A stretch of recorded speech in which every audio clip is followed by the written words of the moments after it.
रिश्तों को लेकर उन्होंने बड़ा बयान दिया है। सेना प्रमुख जनरल वकार उज जमा का बयान सामने आया है। जनरल वकार का राजनीतिक सुधारों पर जोर है। भारत के साथ संबंधों को संतुलित रखने की जरूरत है। बांग्लादेश सीमा स्थिरता सुनिश्चित करेगा और बांग्लादेश की विदेश नीति सभी के साथ मित्रता। ये बड़ा बयान सामने आया है। ये बड़ी खबर आप तक पहुंचा रहे हैं जिस बीच सामने आ रही है। कहते हैं ना कि तगड़े बंदे की दुश्मनी बहुत महंगी पड़ जाती है। कहते हैं दोस्ती भी हराम और दुश्मनी भी हराम। अब दोस्त था तो दोस्त बनते रहने देते, ठीक है। कहीं ना कहीं से तुम लोगों को वो कहते हैं ना कि लाइक हेल्प आउट कर रहे थे यार। अदानी के आप लोगों ने पैसे देने, इंटरनेशनली तुम लोग डिफॉल्टेड हो, तुम लोग पागल हो क्या यार। मतलब this is stupid, this is seriously stupid. तुम चेहरा तो वो वाला हिसाब है। ये देखो, ये एक नॉलेज की बात है। अब राइट नाउ पाकिस्तान को तो कहते हैं ना कि वो बेगानी शादी में अब्दुल्ला दीवाना बनने की जरूरत है। वो क्या कहते हैं अंदर से उसकी हमने बांग्लादेश के साथ ज्यादतियां किया, वो अलहदा हो गए, फिर इंडिया ने उनको संभाला, भारत ने उनको संभाला। उनकी अभी भी ट्रेड सारी वही कर रहे हैं, सब कुछ वो इंडिया से ले रहे हैं। तो बस सुखी बदमाशियां दिखा रहे हैं कि भाई बदमाशियां दिखा रहे हैं, उससे दिखाने से कुछ भी नहीं होगा। इंडिया एक मेजबान मुल्क है, ठीक है, बड़ा मुल्क है। आप सबसे बुरे, हम सब पे मुंह के ऊपर तमाचा है जितने भी इस्लामी कंट्री हैं कि एक मुसलमान लीडर ने मतलब है कि हिंदू स्टेट में जाके पनाह ली है। किसी मुस्लिम कंट्री शेख हसीना नहीं गई। जब तक हम इंडिया के साथ अपने तल्लुकात बेहतर नहीं ना करें, पाकिस्तान आगे जा ही नहीं सकता। क्योंकि हमारा जो ना मैक्सिमम जो कैपिटल है ना पाकिस्तान के पैसे, वो हम अपनी जो है ना मिलिट्री पे लगा रहे हैं प्रोटेक्ट करने के लिए। अगर हमारे तल्लुकात हमसाये से अच्छे होंगे ना, तो हमें प्रोटेक्शन में ज्यादा पैसा इन्वेस्ट करने की जरूरत नहीं पड़ेगी। अब देखिए ना, पूरी दुनिया में जो सच बोलने वाली कौम है, पहले नंबर पे जापानी है। लेकिन जन्नत में फिर भी कौन जाएगा? जिसका अल्लाह और उसके रसूल पर ईमान होगा वो जन्नत में। नहीं, मुस्लिम या नॉन मुस्लिम?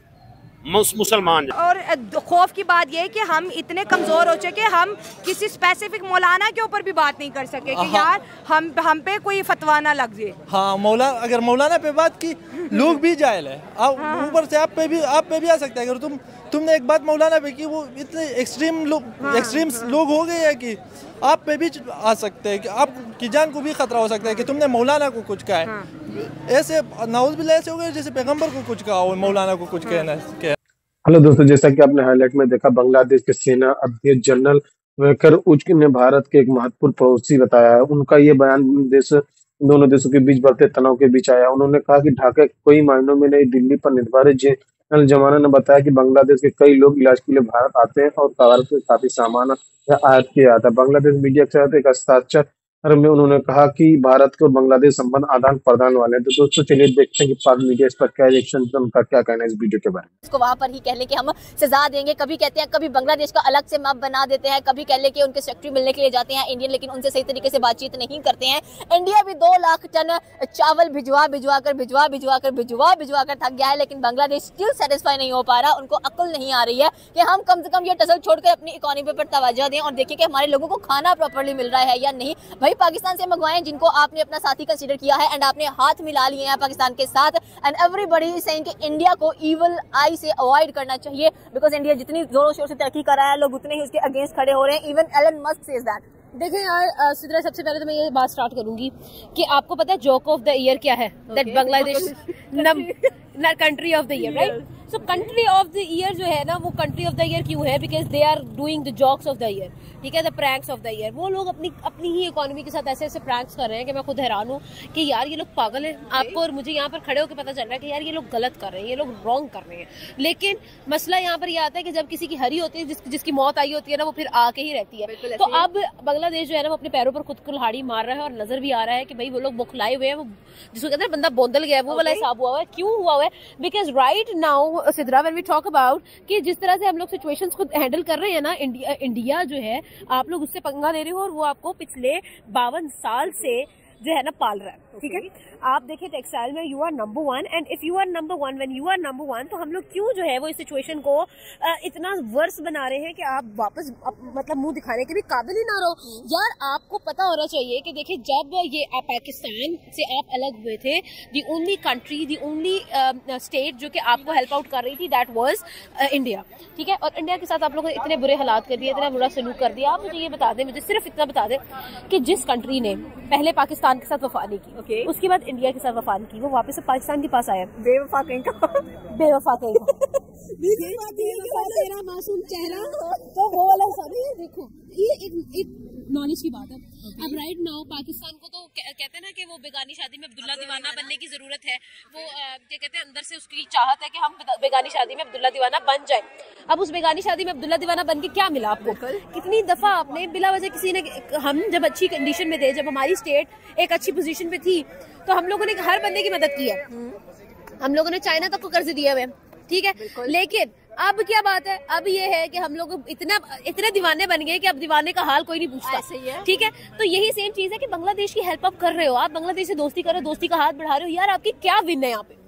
आप लोग लूज कर रहे हो यार। आप लोग क्यों नहीं चाइना के साथ, जो आप पर इन्वेस्ट करना भी चाहता है, उसके साथ क्यों नहीं आप आगे बढ़ रहे हो? ठीक है, आप चाइना को छोड़ दो, आप चाइना की बात ना करो, आप इंडिया से बात कर लो, आप इंडिया से दोस्ती कर लो। नहीं, हमने वो भी नहीं करना। आप यूएई के साथ अच्छे ताल्लुकात कर लो। यूएई ने हमारे वीजास बंद कर दिए हुए हैं, वो लोग हमें पब्लिक प्लेस पर जाने की इजाजत नहीं देते। वो कहते हैं कि भाई ठीक है, आप लोग नौकरी करो, नौकरी करो, घर को जाओ, आप किसी पब्लिक प्लेस पर जाकर रिप्रेजेंट ही नहीं कर सकते पाकिस्तान पे। क्यों? क्योंकि ये लोग भाई ना रूल्स का ख्याल करते हैं ना रेगुलेशंस का ख्याल करते हैं। अभी right now Pakistan versus India का मैच है दुबई में, 23 फरवरी, ठीक है। 23 फेब को इंडिया वर्सेस, मेरी ध्यान से बात सुनना, फेब को मैच है इंडिया और पाकिस्तान का, एंड पाकिस्तानी वहां पे बैन है। अमेजिंग, सही है। Can you even imagine that? Can you even think about it? Seriously यार, आप लोगों ने इतना बोंगा हाल कर दिया हुआ है हमारा कि हम लोग अब इन हालात पे आ चुके हैं। बिल्कुल। तो मैं तो भाई इतनी डिसअपॉइंटेड हूँ। मुझे जब मैं सिस्टम्स की बात करें, मैं चीजों की बात करें, मैं चीजों को देखती हूँ, मैं एनालाइज करती हूँ, यार ये क्या हो रहा है। तो सेम गोज विद बांग्लादेश, आप लोगों को कुछ नहीं मिलने वाला भाई, साइड पे हो जाओ। इतना ही अक्कड़ है, इतना ही गरूर है, तो भाई आप चावल भी क्यों मांग रहे हैं इंडिया से? आप बिल्कुल भी कहें बाइकआउट द राइस आल्सो। तो आप खुद देखें ना कि भाई मतलब हम लोगों ने स्टूपिड, ओके स्टूपिड। अब आप खुद देख रही हैं कि आहिस्ता आहिस्ता बांग्लादेश को भी पता है कि India is India has to be our ally, क्योंकि दुश्मनी कहते हैं ना कि तगड़े बंदे की दुश्मनी बहुत महंगी पड़ जाती है। कहते हैं दोस्ती भी हराम और दुश्मनी भी हराम। अब दोस्त था तो दोस्त बनते रहने देते, ठीक है। कहीं ना कहीं से तुम लोगों को वो कहते हैं ना कि लाइक हेल्प आउट कर रहे थे यार, अदानी के आप लोगों ने पैसे देने, इंटरनेशनली तुम लोग डिफॉल्टेड हो, तुम लोग पागल हो क्या यार? मतलब this is stupid, this is seriously stupid. क्या अपना सोल्यूशन नजर आ रहे हैं? पाकिस्तान के पास खुद खाने के लिए कुछ नहीं है, खाने के लाले पड़े हुए हैं, और बांग्लादेश हमारी तरफ आंखें उठाकर उम्मीद लगाए बैठा है। तो फिर 1971 में आपको सेपरेशन की क्या जरूरत पड़ी थी? आप शुरू से कहते कि भाई हम पाकिस्तान के साथ ही रहना चाहते हैं। इंडिया का तब भी टाइम जाया किया, आज भी टाइम जाया कर रहे हैं। यार सी देखो, अभी भी अगर वो हमारे साथ दोस्त बन गए तो वो पाकिस्तान के साथ जुड़ेंगे नहीं। तो दोबारा से मशरकी पाकिस्तान और मगरबी पाकिस्तान नहीं बन जाएगा, वो रहेगा बांग्लादेशी। ठीक, सऊदी अरब चली जाती, पाकिस्तान आ जाती, ठीक है, अफगानिस्तान चली जाती, किसी से इस्लामी मुल्क से तो कहती ना कि मुझे पनाह दें, उसके और करीब। मगर उसको पता था कि मेरा सारी उम्र मेरे सर पे हाथ उसी ने रखा है ना, इंडिया ने रखा है। बांग्लादेश को स्टैंड उन्होंने किया है, तो जाहिर सी बात है उसको पता था कि ये हमें धोखा नहीं देगा, तो वो चलेगी। जिस तरह वो डिमांड कर रहे हैं, मतलब बांग्लादेश के लोग शोर कर रहे हैं कि जी इसको दे दो, हम इस पे केस करेंगे, हम ये करेंगे, तो इंडिया कभी भी उसको नहीं देगा। तो इंडिया प्रेशर में भी नहीं आएगा। इंडिया किस क्या पिद्दी का शोरवा। इंडिया किस लिए प्रेशर में आएगा? ना उनके पास बॉम्ब है, एटम बॉम्ब है, ना कोई उनकी इतनी बड़ी फोर्स है। भूखे नंगे तो वैसे हैं, ठीक है, डिफॉल्ट वो हैं। जंग तो वो करते हैं जिसके साथ, देखिए मैं अगर यहाँ बदमाशी करता हूँ ना, मेरे साथ 10-20 लोग हों तब मैं बदमाशी करूंगा ना। अकेला मैं बदमाशी करूंगा, यही उल्टा सारे मुझे मारेंगे। वह सुखी पन्ने कहाँ है? सुखी बदमाशियां कर रहे हैं, ना जेब में पैसा है ना टका है, तो ये वो सुखी बदमाशियां कर रहे हैं। सुखी बदमाशियों से कुछ भी नहीं होगा भाई, सीधी सीधी बात है। देखिए अपने मुल्क को किसी एक रास्ते पे ले जाओ। अब अगर देखा जाए इंडिया और बांग्लादेश में, क्योंकि जब 5 अगस्त को शेख हसीना का हुकूमत का तख्ता पलटा और वो अपनी जान बचा के वहां से भागे, ठीक हो गया, तो उसके बाद देखे तो इंडिया और बांग्लादेश के बीच हालात नॉर्मलाइज होते नजर आए थे। इंडिया ने इवन दो जो ट्रेड थी उसको भी सस्पेंड नहीं किया, डेली खाने पीने की चीजें बांग्लादेश में जा रही हैं। इसके साथ साथ बांग्लादेश के मरीज आज भी इंडिया में जो है अपना हालात जो है इलाज वगैरह करवा रहे हैं, और फिर एक दफा मोहम्मद यूनिस की सरकार एंटी इंडिया हो रही है। तो इतने बड़े मुल्क से पंगा लेना इस वक्त क्या बांग्लादेश के लिए अच्छा साबित होगा? आप सभी बात करेंगे। बिल्कुल नहीं हो सकता, क्योंकि India is the America of the subcontinent right now. India is the America of the subcontinent right now. जैसे सर ने बात की ना कि जो एक ताकतवर और जो हमा दावा वाली बात होती है, वो इस टाइम इंडिया के पास है। जैसे अभी आपने बात की कि इंडिया से वहाँ से ट्रेड जाती है, वहाँ पे इलाज से जाती है। हमारे यहाँ से भी लोग चेन्नई में अपना हिट, पाकिस्तान से भी लोग ट्रीटमेंट हार्ट ट्रांसप्लांट करवाने चेन्नई जाते हैं। इंडिया के पास हर चीज़ मौजूद है, इंडिया ने अपनी हर चीज़ बेहतर की, इकॉनमी बेहतर की, स्टडी बेहतर की। गो कि उनके बहुत ज़्यादा मसाइल हैं, लेकिन उन्होंने आज अपने मुल्क को इस काबिल पहुंचाया कि गूगल का जो CEO है सुंदर पिचाई, वो भी इंडियन है। जो नेदरलैंड का ड्यूच बैंक है उसका मैनेजर इंडियन है। और उसके अलावा उन्होंने अपने IT सेक्टर को इतना मजबूत किया। उनके बेंगलोर में 50 से ज़ायद यूनिवर्सिटीज़ हैं जिसपे सिर्फ ITs पे काम हो रहा है। और वो उन्होंने अपने आप को एक सिविलाइज कंट्री के तौर पे साबित किया।